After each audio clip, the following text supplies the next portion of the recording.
سلام دوستان عزیز، امروز میخوایم با شما داستان شگفت‌انگیز و کمی ترسناک رو به اشتراک بگذاریم که اگر خودتان آن را نشنیده بودید به هیچ وجه باور نمیکردید. ماجرای این داستان به یک زن مرموز و گروهی از گربه ها مربوط می شود که بعد از مرگ او رفتارهای عجیبی از خود نشان دادند. این داستان پر از رازهای پنهان است که تا انتها شما را در حیرت و تعجب خواهد گذاشت. پس با ما همراه باشید و تا پایان ویدیو این معما را با هم حل کنیم.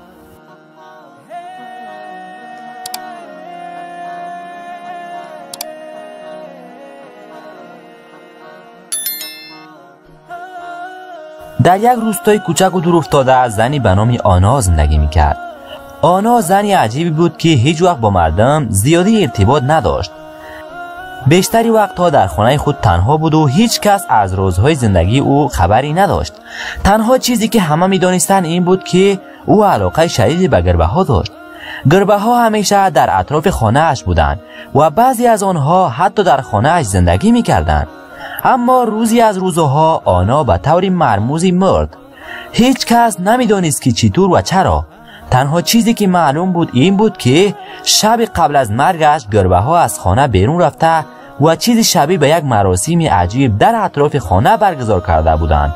صبح روزی بعد وقتی مردم به خانه اش رفتند، آنا را در اتاقش یافتند، به جان و سر. اما چیزی که بیشتر از همه عجیب به نظر می رسید رفتار گربه ها بود. گربه ها نه تنها در خانه اش باقی ماندند بلکه به طوری عجیبی شروع به تجمع در اطراف خانه کرده بودند. آنها در اطراف پنجره ها می ایستادند و به داخل نگاه می کردند.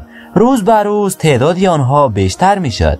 حتی کسانی که به خانه می رفتند تا جنازه آنها را بردارند نمی توانستند به راحتی وارد شوند، زیرا گربه ها مانع می شدند. مردم می گفتند که این گربه ها چشمان درخشان و ترسناک دارند که انگار هیچ وقت نمی خوابند.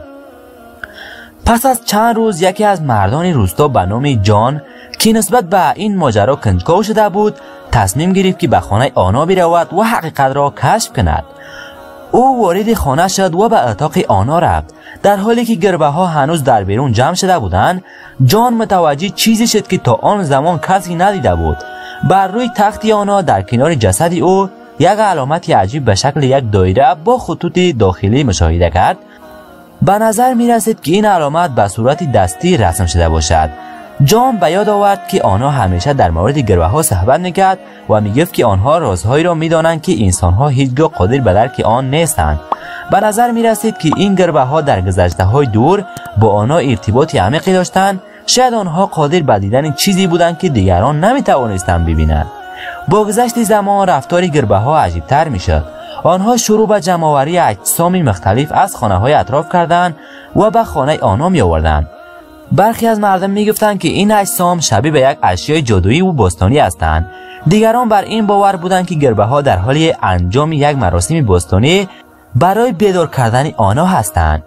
جان که حالا به حقیقت پی برده بود تصمیم گرفت از یک متخصص باستانشناسی کمک بگیرد تا راز این علامت و رفتارهای عجیب گربه ها را کشف کند.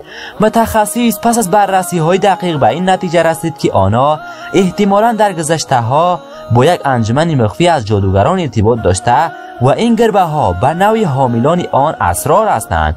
او همچنین گفت که علامت روی تخت آنها به نوعی یک دروازه متصل به دنیای دیگر است. دوستان، این داستان به ما نشان می‌دهد که شاید برخی از رازها به گونه عمیق و پیچیده در دل دنیای ما مخفی شده باشند که حتی پس از مرگ انسان‌ها هنوز اثرات آن در زندگی موجودات دیگر باقی می‌ماند.